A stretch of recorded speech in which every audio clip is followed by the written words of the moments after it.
Hello दोस्तों, M के Patel online classes में आपका स्वागत है। आज हम हिंदी भाषा से संबंधित 30 महत्वपूर्ण प्रश्नों को देखेंगे और उनका हल करेंगे। ठीक है, तो चलिए शुरुआत करते हैं। प्रश्न क्रमांक 1 है, मौखिक भाषा की सबसे छोटी इकाई क्या है? हमको बताना है कि मौखिक भाषा की सबसे छोटी इकाई क्या है। नंबर 1 वर्ण, नंबर 2 शब्द, नंबर 3 ध्वनि या नंबर 4 पद। तो इसमें जो हमारा सही आंसर है वो क्या होगा? ध्वनि होगा। क्यों होगा? क्योंकि यहाँ पर मौखिक भाषा पूछा है। कौन सी भाषा? मौखिक भाषा की सबसे छोटी इकाई पूछा है, तो मौखिक भाषा की सबसे छोटी इकाई क्या है? ध्वनि है। ठीक है, और लिखित भाषा की सबसे छोटी इकाई क्या है? तो वर्ण है। अगर हमसे पूछता लिखित भाषा की सबसे छोटी इकाई क्या है, तो हमारा उत्तर हो जाता वर्ण।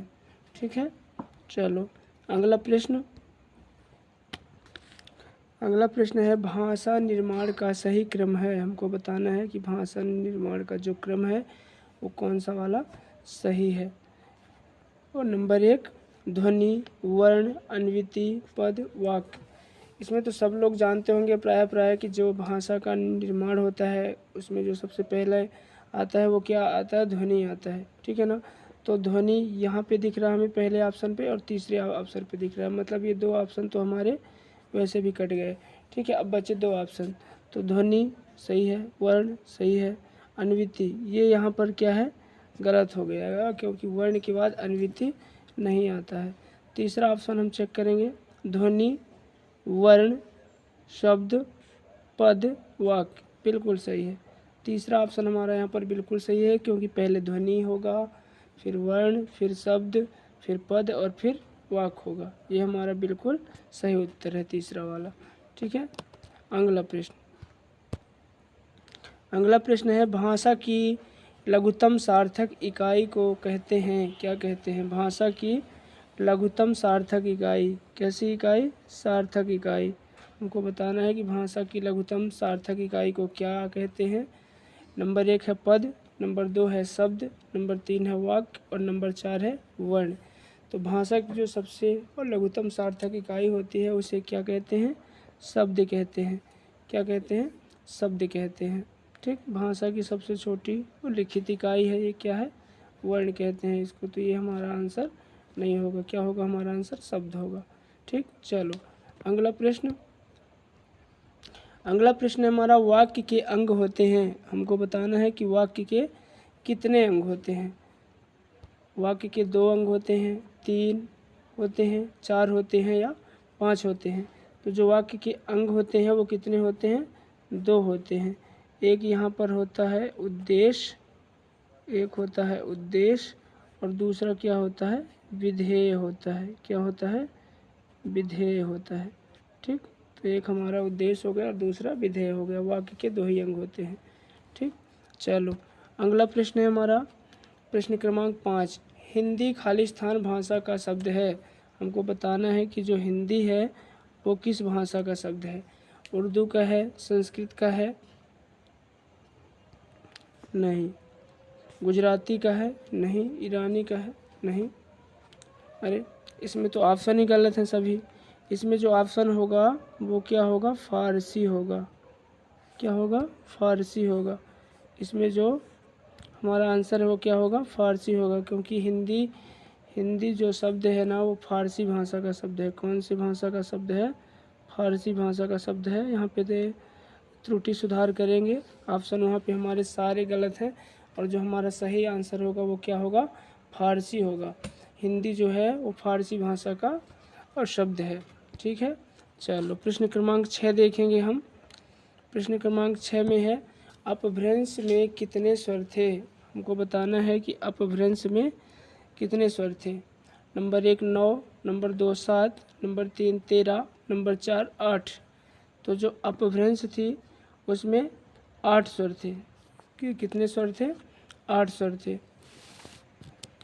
चलो अगला प्रश्न है, हिंदी का विकास क्रम है। हिंदी का विकास क्रम है। हमको बताना है कि हिंदी का विकास क्रम क्या है। हिंदी जो हमारी यहाँ तक आई है ना, हिंदी भाषा की उत्पत्ति हुई, हिंदी का विकास हुआ, उस विकास क्रम में है ना हिंदी किस किस भाषा से गुजर करके अपने वास्तविक स्वरूप को प्राप्त की है। ठीक है, इसमें हमारा हम तो सभी जानते हैं कि पहले इसमें क्या आएगा, संस्कृत भाषा आएगी, है ना, क्योंकि आदि जननी है, वो सभी भाषाओं की जननी भी कहते हैं, है ना। तो संस्कृत यहाँ पे दिख रहा है पहले पे और चौथे पे दिख रहा है, यानी हमारा दूसरा और तीसरा ऑप्शन तो गलत ही हो गया। अब हमारे सामने केवल 2 ऑप्शन दिख रहे हैं, पहला और चौथा। तो चलिए दोनों को चेक करते हैं। पहले ऑप्शन में संस्कृत है, सही है। प्राकृत, ये प्राकृत यहाँ पर गलत है।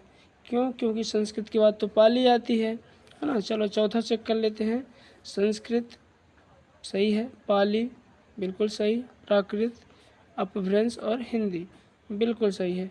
ये हमारा चौथे नंबर का ऑप्शन बिल्कुल यहाँ पर सही है, क्योंकि पहले संस्कृत आती है, फिर पाली, फिर प्राकृत, फिर अपभ्रंश और फिर अवहट्ट भी यहाँ पे आती है। कई जगह पे हमें देखने को मिलती है ना, कि जो अवहट्ट भाषा है वो हिंदी और अपभ्रंश के जो बीच में एक भाषा आती है उसे हम अवहट्ट कहते हैं, लेकिन ये ज़्यादा महत्वपूर्ण नहीं है। ज़्यादातर जो विकास क्रम होता है वो यही होता है जो हम यहाँ पर लिखे हैं। ठीक है, तो फिर भी जानकारी के लिए मैं आपको बता रहा हूँ कि अपभ्रंश और हिंदी के बीच में एक अवहट्ट भी होती है। ठीक है, चलो अगला प्रश्न क्रमांक 8। संविधान के अनुच्छेद खाली स्थान के तहत यह प्रावधान किया गया कि संविधान के लागू होने के 15 वर्षों तक अंग्रेजी भाषा का प्रयोग जारी रहेगा। हमको बताना है कि संविधान के किस अनुच्छेद के तहत ऐसा प्रावधान है। ठीक है, नंबर 1 है अनुच्छेद 343, नंबर 2 अनुच्छेद 343(1), नंबर 3 अनुच्छेद 344 और नंबर 4 अनुच्छेद 345। तो हमारा यहाँ पर जो नंबर 1 है अनुच्छेद 343(2), अनुच्छेद 343(2) में ही कहा गया है कि जो अंग्रेजी भाषा है वो 15 वर्षों तक इसका प्रयोग अभी जारी रहेगा। ठीक है, तो हमारा राइट आंसर क्या हो जाएगा, ए नंबर का हमारा राइट आंसर हो जाएगा कि अनुच्छेद 343(2) में ऐसा कहा गया है। अनुच्छेद 343(1) में क्या कहा गया है, तो अनुच्छेद 343 में कहा गया है कि जो संघ की भाषा होगी, संघ की जो भाषा होगी, राजभाषा होगी, ठीक है ना, वो क्या रहेगी बेटा, हिंदी रहेगी। क्या रहेगी, हिंदी रहेगी। संघ की राजभाषा हिंदी होगी, ऐसा किस अनुच्छेद में कहा गया है, तो अनुच्छेद 343(1) में कहा गया है। अनुच्छेद 344 किससे संबंधित है, तो अनुच्छेद 344 है जो वो राजभाषा आयोग से संबंधित है। किससे संबंधित है, राजभाषा आयोग से, राजभाषा आयोग से संबंधित है। क्या, अनुच्छेद 344। और अनुच्छेद 345 किससे संबंधित है, तो अनुच्छेद 345 संबंधित है प्रादेशिक भाषा से। किससे संबंधित है, प्रादेशिक भाषा से संबंधित है अनुच्छेद 345। ठीक है, चलिए अगला प्रश्न है हमारा प्रश्न क्रमांक 9। पाली शब्द का पहला व्यापक प्रयोग मिलता है। हमको बताना है कि पाली शब्द का पहला व्यापक प्रयोग कहाँ पर मिलता है सबसे पहले। ठीक है, तो ऑप्शन नंबर 1 दीपवंश में, ऑप्शन नंबर 2 अट्टकथाओं में, ऑप्शन नंबर 3 नाट्यशास्त्र में, ऑप्शन नंबर 4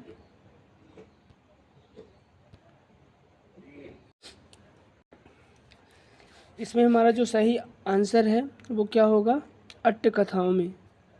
अट्टकथाओं में जो है वो पाली शब्द का पहला व्यापक प्रयोग मिलता है। ठीक है ना, चलो अगला प्रश्न है अनुच्छेद 351 संबंधित है। प्रश्न क्रमांक 10वां है, अनुच्छेद 351 संबंधित है। अनुच्छेद 351 किससे संबंधित है, ये हमको बताना है।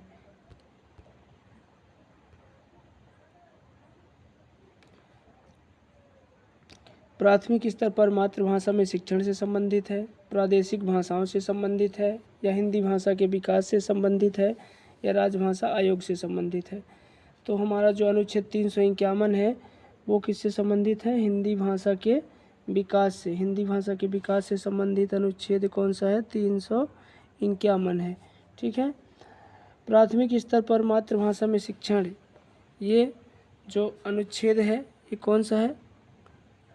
जो प्राथमिक स्तर पर हमारा मातृभाषा में शिक्षण होगा, ऐसा किस अनुच्छेद? तो इसमें हमारा जो आंसर होगा वो क्या होगा? हिंदी भाषा के विकास से। ठीक, इसमें हमारा आंसर क्या होगा? हिंदी भाषा के विकास से। ये अनुच्छेद 351 से संबंधित। ठीक है। उसके बाद हमारा राजभाषा आयोग है, जो ये हमारा राजभाषा आयोग अनुच्छेद 344 से संबंधित है। किससे संबंधित है? अनुच्छेद 344 से। प्रादेशिक भाषा, वो प्रादेशिक भाषाओं से संबंधित जो अनुच्छेद है वो 345 है। कौन सा है? 345 है। ठीक है। और प्राथमिक स्तर पर मातृभाषा में शिक्षण, प्राथमिक स्तर पर मातृभाषा में शिक्षण, ये कौन से अनुच्छेद से संबंधित है? तो अनुच्छेद 350A। ठीक, ये हमारे चारों ऑप्शन का एनालिसिस हो चुका है ना, कि अनुच्छेद 351 संबंधित है किससे है? तो हिंदी भाषा के विकास से। ठीक है। चलो अगला प्रश्न हमारे सामने, प्रश्न क्रमांक 11। ये कहता है कि एक स्टेटमेंट है, एक परिभाषा दी हुई है यहाँ पर, और हमको बताना है कि ये जो परिभाषा है, ये जो कथन है, ये किसका है? मनुष्य के मानसिक विकास के लिए मातृभाषा उतनी ही आवश्यक है जितना कि बच्चों के शारीरिक विकास के लिए माता का दूध। मातृभाषा के संबंध में ये कथन जो है किसका है, ये बताना है हमको। ठीक है। नंबर 1 है काका Kalelkar, number 2 Rabindranath Tagore, number 3 B.G. Kher, या नंबर 4 महात्मा गांधी। तो इसमें जो हमारा राइट आंसर है वो ऑप्शन नंबर 4 है। ये जो कथन है ये महात्मा गांधी जी का है। ठीक, चलो अगला प्रश्न है, और निम्न में से टकसाली भाषा कहा जाता है। हमको बताना है कि टकसाली भाषा किसको कहा जाता है? कौन सी भाषा? टकसाली भाषा। और नंबर 1 राजभाषा को, नंबर 2 मानक भाषा को, नंबर 3 संपर्क भाषा को, या नंबर 4 राष्ट्रभाषा को। इसमें जो हमारा राइट आंसर होगा वो क्या है? मानक भाषा को। कौन सी भाषा को? मानक भाषा को जो है टकसाली भाषा कहा जाता है। ये कौन सी भाषा कहा जाता है? टकसाली भाषा। इसका एक और रूप भी है, परिनिष्ठित भाषा भी कहते हैं इसको। परिनिष्ठित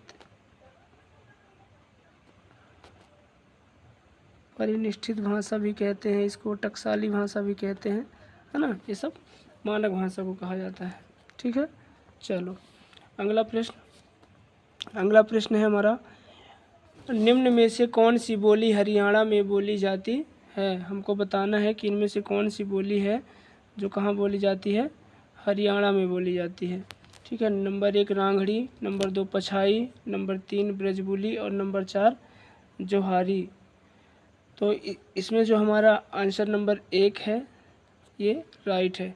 रांगड़ी बोली जो है वो कहाँ बोली जाती है? हरियाणा में बोली जाती है। कहाँ बोली जाती है? हरियाणा में। ठीक, रांगड़ी बोली कहाँ बोली जाती है? हरियाणा में। और जो ये पछाई है ये क्या है? ये पछाई जो है ये कुमाऊनी की उपबोली है। पछाई क्या है? ये कुमाऊनी की उपबोली है। क्या है? कुमाऊनी की उपबोली।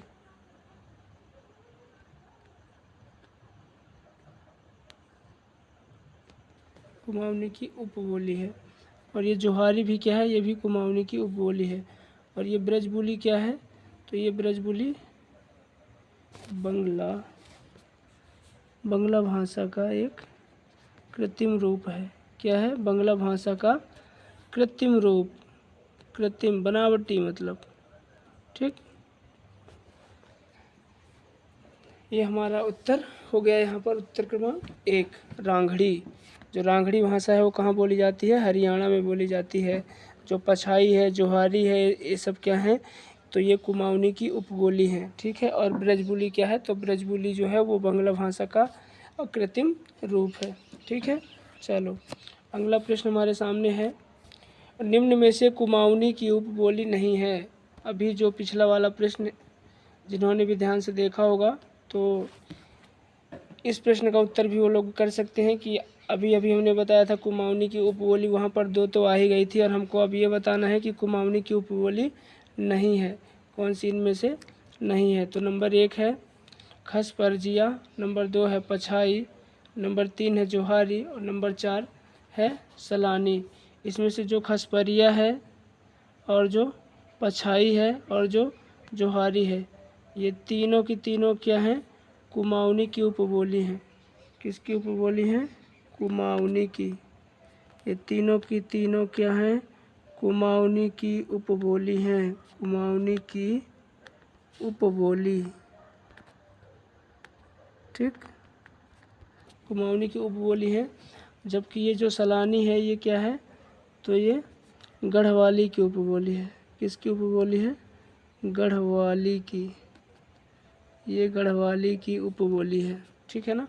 चलो, तो इसमें हमारा जो राइट आंसर होगा वो क्या होगा, उसमें पूछा गया था कि नहीं है, तो कौन सा नहीं है, तो हमारा उत्तर क्रमांक चौथा ये वाला बिल्कुल सही हो जाएगा। ठीक, सलानी, सलानी जो है वो गढ़वाली की उपबोली है। ठीक, चलो अगला प्रश्न, प्रश्न क्रमांक 15, कर्ता कारक के चिन्ह ने का प्रयोग नहीं किया जाता।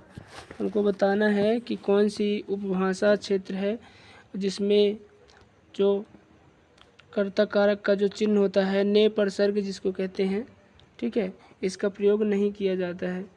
तो इसमें हमारा जो राइट आंसर है वो क्या होगा, पूर्वी हिंदी उपभाषा में।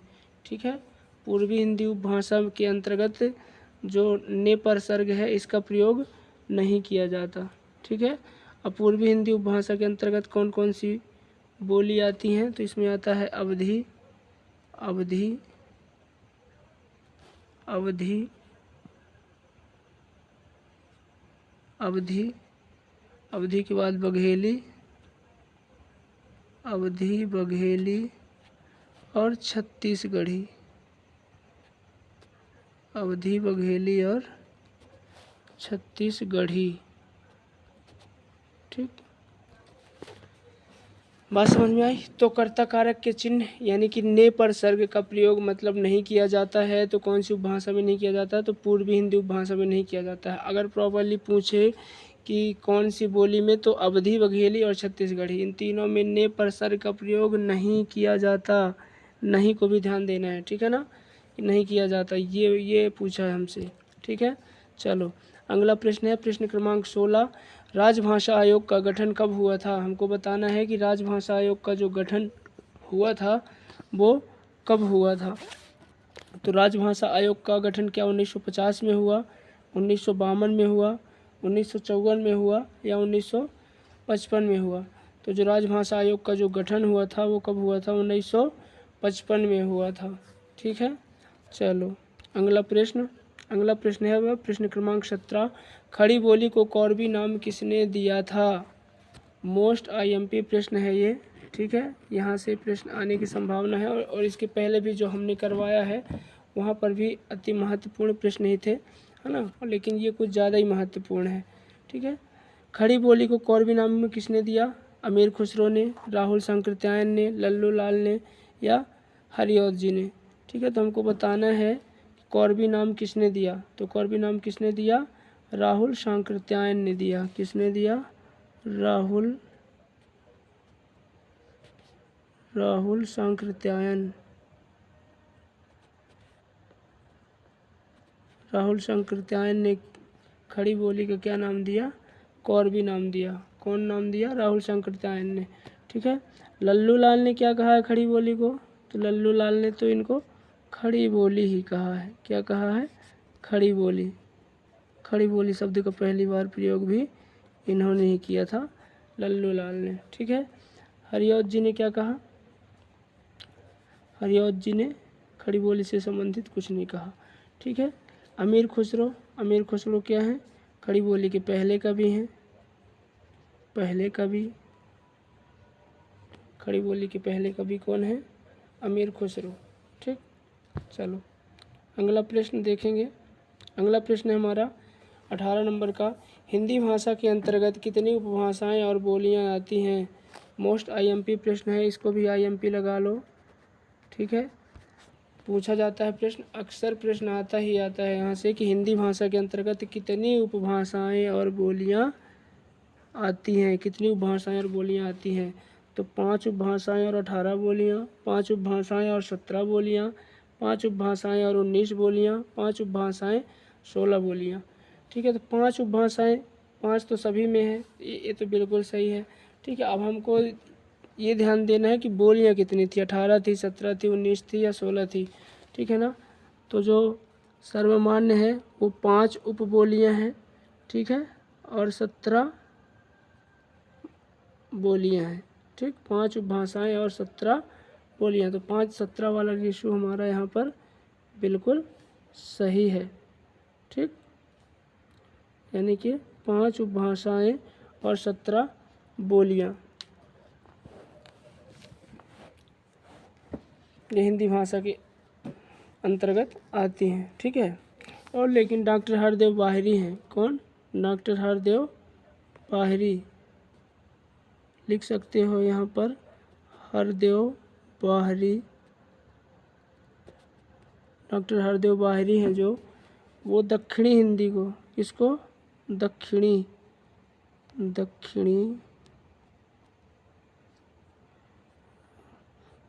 हिंदी को,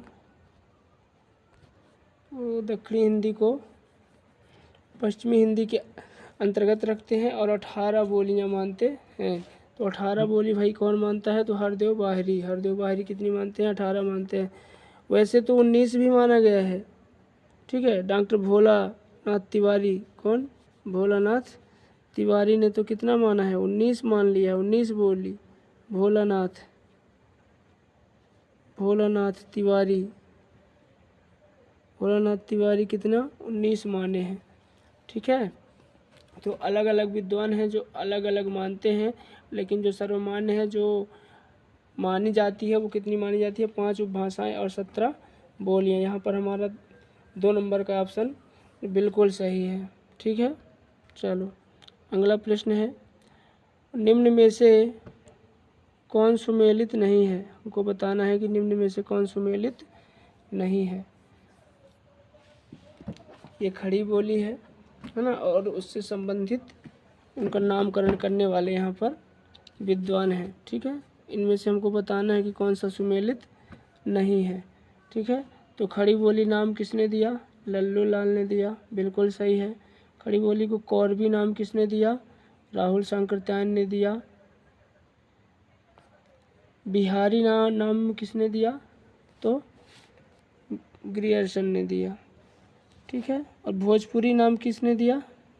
क्रोल बुक। नहीं, ये बिल्कुल गलत है, क्योंकि जो भोजपुरी नाम दिया वो किसने दिया? रेमंड ने। किसने दिया? रेमंड ने दिया है। इसलिए हमारा चौथा ऑप्शन सही है, और हमको वही बताना है कि कौन सुमेलित नहीं है, और जो सुमेलित नहीं है वही हमारा आंसर सही हो जाएगा। अर्थात इसमें हमारा जो राइट आंसर है वो क्या हो जाएगा? भोजपुरी हो जाएगा। क्या हो जाएगा? भोजपुरी हो जाएगा, कोलब्रुक। ठीक, चलो अगला प्रश्न है, निम्न में से कौन सी उपभाषा सौरसेनी अपभ्रंश के अंतर्गत आती है? हमको बताना है कि कौन सी भाषा जो है सौरसेनी अपभ्रंश के अंतर्गत आती है। क्या बिहारी हिंदी आती है, राजस्थानी हिंदी, पूर्वी हिंदी, या ये सभी आती हैं? ठीक है, किसके अंतर्गत? सौरसेनी अपभ्रंश के अंतर्गत। हमको ये भी ध्यान देना है कि कौन सा अपभ्रंश पूछा है। सौरसेनी अपभ्रंश के अंतर्गत आती हैं। तो सौरसेनी अपभ्रंश के अंतर्गत तो राजस्थानी हिंदी आती है, बिल्कुल आती है। ठीक, बिहारी हिंदी आती है क्या? बिहारी हिंदी नहीं आती है। पूर्वी हिंदी भी नहीं आती है। ठीक, और ये सभी तो हो ही नहीं सकता, यानी कि जो सौरसेनी अपभ्रंश के अंतर्गत जो आने वाली जो बोली है वो कौन सी है? बिहारी है, सॉरी राजस्थानी है। क्या है? राजस्थानी। हमने सही लगाया है, बता रहे हैं गलत है ना, सुधार कर लीजिएगा। इसमें जो हमारा आंसर सही होगा वो क्या होगा? राजस्थानी हिंदी होगा। ठीक है, सौरसेनी अपभ्रंश के अंतर्गत आने वाली जो उपभाषा है वो क्या है हमारा राजस्थानी है। क्या है राजस्थानी। ठीक, चलो अगला प्रश्न है, निम्न में से पश्चिमी हिंदी के अंतर्गत कौन सी बोली नहीं आती। अब हमको बताना है कि पश्चिमी हिंदी के अंतर्गत कौन सी बोली नहीं आती है। ठीक, किसके अंतर्गत, पश्चिमी हिंदी के अंतर्गत कौन सी बोली नहीं आती, ये भी हमको ध्यान देना है। इसमें ये नहीं पूछा गया कि आती है नहीं आती है, ये बताना है। नंबर 1 है ब्रजभाषा। ब्रजभाषा तो बिल्कुल आती है भाई, है ना। कन्नौजी, तो कन्नौजी भी आती है पश्चिमी हिंदी के अंतर्गत। मगही छोड़ेंगे अभी। बुंदेली, बुंदेली तो बिल्कुल आती है। मतलब जो मगही है वो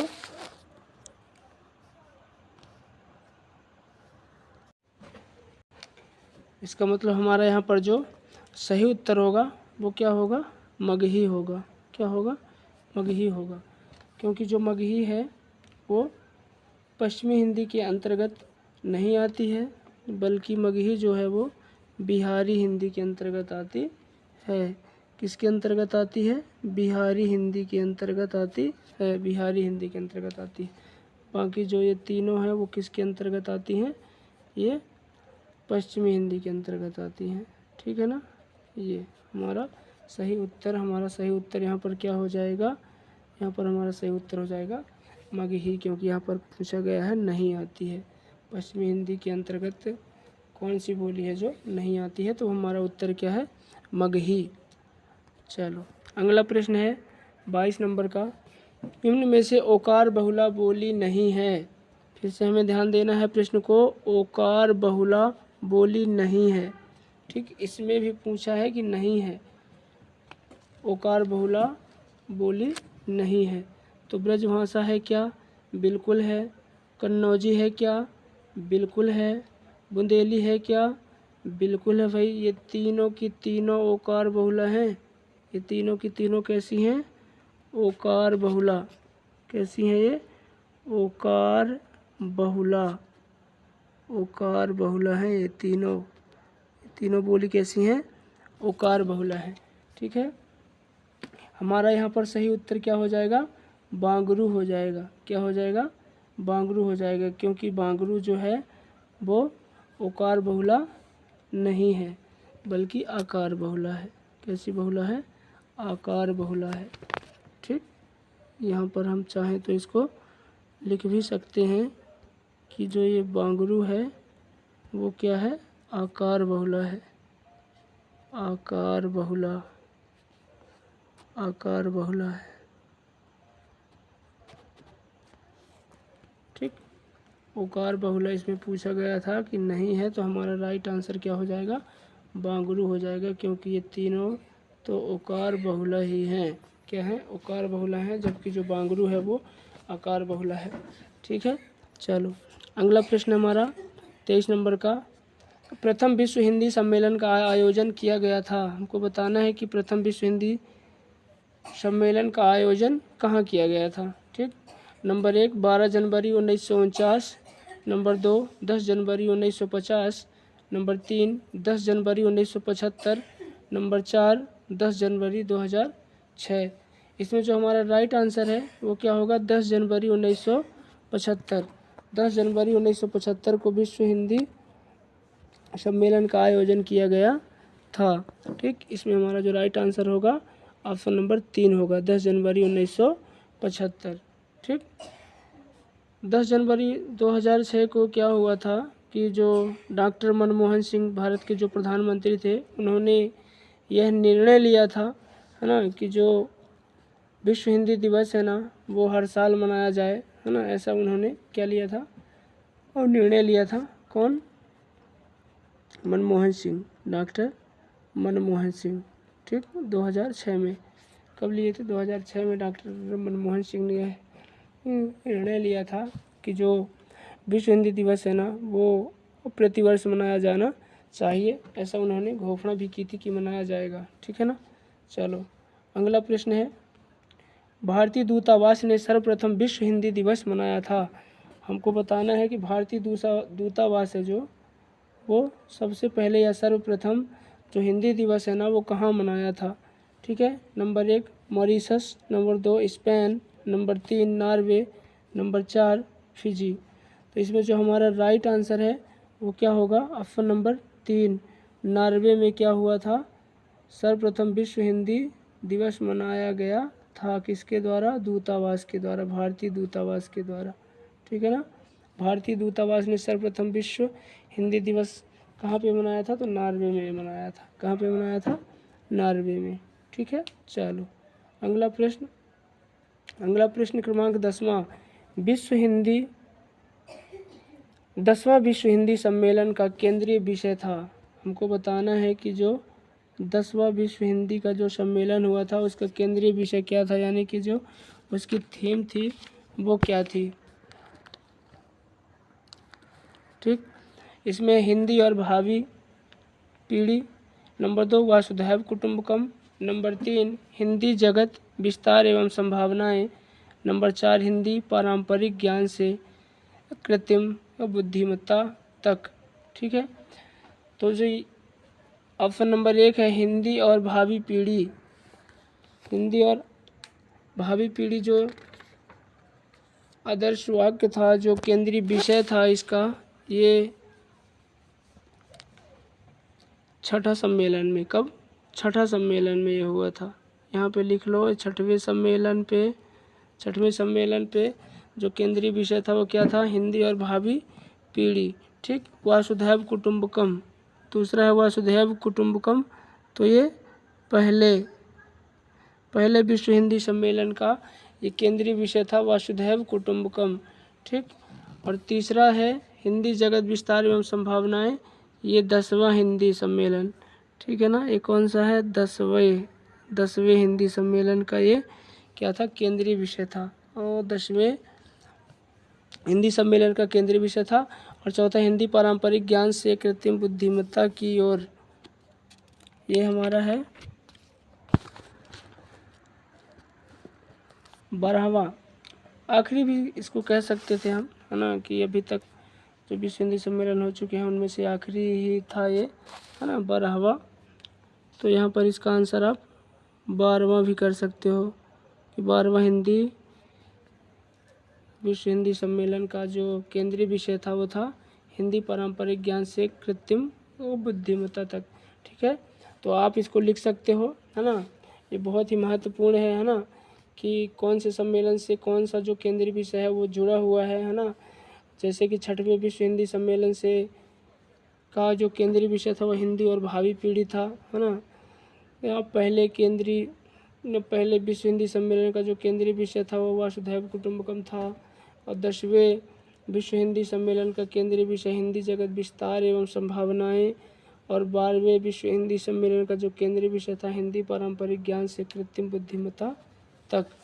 ठीक है, चलिए अगला प्रश्न है हमारे सामने, प्रश्न क्रमांक 26, निम्न में से ब्रज भाषा की उपबोली नहीं है। हमको बताना है कि निम्न में से कौन है जो ब्रज भाषा की उपबोली नहीं है।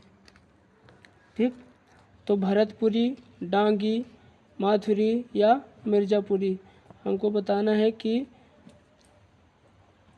कौन सी उपबोली ब्रज भाषा की उपबोली नहीं है, किसकी ब्रज भाषा की उपबोली नहीं है। भरतपुरी तो बिल्कुल है, डांगी भी बिल्कुल सही है, माथुरी भी सही है।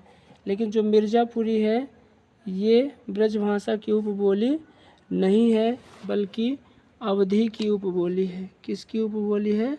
अवधी की उपबोली है। किसकी उपबोली है ये? अवधी की। ठीक, तो हमारा राइट आंसर यहाँ पर क्या हो जाएगा? मिर्ज़ापुरी हो जाएगा। बाकी ये जो तीनों ऑप्शन हैं ये किसके हैं? ब्रज भाषा की उपबोली हैं। ठीक, भरतपुरी, डांगी, माथुरी ये तीनों की तीनों ब्रज भाषा की उपबोली हैं, जबकि जो मिर्ज़ापुरी है वो अवधी की उपबोली होने के कारण हमारा आंसर यहाँ पर मिर्ज़ापुरी ही होगा। ठीक, चलो अगला प्रश्न है प्रश्न क्रमांक 27, निम्न में से किस बोली की उत्पत्ति अर्धमागधी अपभ्रंश से नहीं हुई है? हमको बताना है कि किस बोली की उत्पत्ति अर्धमागधी अपभ्रंश से नहीं हुई है। ठीक है, पहली बात ये चीज़ याद रखना है अर्धमागधी, और दूसरी बात ये चीज़ तो ज़्यादा इम्पोर्टेंट है कि नहीं हुई, ये नहीं पे ज़्यादा ध्यान देना है। कभी कभी हम जल्दबाजी में आंसर गलत कर देते हैं और जो लगाना चाहिए वो नहीं लगा के आते हैं। हमको ये बताना है कि कौन सी बोली की उत्पत्ति है ना जो अर्धमागधी अपभ्रंश से नहीं हुई है। ठीक है, तो क्या मैथिली है, अवधी है, बघेली है या छत्तीसगढ़ी है? ठीक है, तो इसमें छत्तीसगढ़ी बिल्कुल है। ठीक, ये तो अर्धमागधी ही है। बघेली भी बिल्कुल है और अवधी भी बिल्कुल है। लेकिन यहाँ पर जो मैथिली है वो अर्धमागधी अपभ्रंश नहीं है, बल्कि क्या है, अर्धमागधी अपभ्रंश नहीं है, बल्कि क्या है वो है बिहारी हिंदी। क्या है? बिहारी हिंदी। बिहारी हिंदी। ठीक, चलो, तो हमारा उत्तर नंबर यहाँ पर 1 सही होगा। कौन सी बोली की उत्पत्ति अर्धमागधी अपभ्रंश से नहीं हुई है? तो हमारा उत्तर होगा मैथिली। ठीक, क्योंकि ये तीनों की उत्पत्ति तो अर्धमागधी से ही हुई है, जबकि मैथिली की उत्पत्ति बिहारी हिंदी से हुई है। किससे हुई है? बिहारी से हुई है। और मागधी अपभ्रंश कह सकते हो इसको, है ना। अभी इसके अंतर्गत हमको इसको भी लिखना है, मागधी अपभ्रंश। ठीक, अपभ्रंश। ठीक, ये हमारा आंसर बिल्कुल सही हो गया। ठीक, कि जो मैथिली उपबोली है वो बिहारी हिंदी से है और बिहारी हिंदी मागधी अपभ्रंश है। तो मतलब कहने का मतलब है कि जो मैथिली है वो मागधी अपभ्रंश से संबंधित है। ठीक, चलो, तो यहाँ पर हमारा जो राइट आंसर होगा वो क्या हो जाएगा? यहाँ पर मैथिली हो जाएगा। क्या हो जाएगा? मैथिली हो जाएगा। क्यों? क्योंकि यहाँ पे पूछा है नहीं हुई है। ठीक, चलो अगला प्रश्न क्रमांक 28, निम्न में से कौन सा ग्रंथ ठेठ हिंदी में लिखा गया है? मोस्ट आईएमपी प्रश्न है ये भी। ऐसे कई प्रश्न थे हमारे इसमें जो कि बहुत ही ज़्यादा ज़रूरी है, बहुत ही ज़्यादा इम्पोर्टेंट है, वहाँ से प्रश्न बनने की बिल्कुल चांसेस हैं। ठीक है, जैसे कि प्रश्न क्रमांक 28 कहता है, निम्न में से कौन सा ग्रंथ ठेठ अवधि में लिखा गया है? किस में लिखा गया है भाई? ठेठ अवधि में लिखा गया है। तो ठेठ अवधि में लिखा गया ग्रंथ क्या रामचरितमानस है, पद्मावत है, चंदायन है या बिहारी सतसई है? आपको बताना है कि ठेठ अवधि में लिखा गया जो ग्रंथ है वो कौन सा है। तो इसमें हमारा जो उत्तर होगा वो क्या होगा? पद्मावत होगा। क्या होगा? पद्मावत होगा हमारा उत्तर, जो किस में लिखा गया है? ठेठ अवधि में लिखा गया है। जो रामचरितमानस है वो तो परिष्कृत अवधि में लिखा गया है। परिष्कृत यानी कि शुद्ध। ठीक है, शुद्ध अवधि में रचना हुई है इसकी, परिष्कृत अवधि में रचना हुई है रामचरितमानस की, है ना। इसलिए जो हमारा आंसर होगा वो क्या होगा? पद्मावत होगा, क्योंकि पद्मावत ठेठ अवधि में लिखा गया ग्रंथ है और रामचरितमानस परिष्कृत अवधि में लिखा गया ग्रंथ है। ठीक, चलो अगला प्रश्न है प्रश्न क्रमांक 29, निम्न में से कौन सा कथन खड़ी बोली के संदर्भ में सुमेलित नहीं है? हमको बताना है कि कौन सा कथन है जो खड़ी बोली से संबंधित नहीं है। क्या पूछा है इसमें? नहीं है। फिर से ध्यान देना है कि नहीं है वाले प्रश्न अक्सर हमें डाउटफुल कर देते हैं और हमारा आंसर गलत हो जाता है। तो ध्यान से देखेंगे प्रश्न को और उत्तर करेंगे। ठीक है, इसमें हमारा पॉइंट नंबर 1 है, कौरवी राहुल सांकृत्यायन बिल्कुल सुमेलित है। गवारू अब्दुल हक बिल्कुल सही है। परदेसी भारतेंदु जी ये भी बिल्कुल सही है। चौथा है और टंकसाली भाषा जो खड़ी बोली को जो टंकसाली बोली कहा है वो लल्लू लाल नहीं है, बल्कि टंकसाली बोली कहने वाले व्यक्ति कौन है? तो गिलक्राइस्ट हैं। कौन है?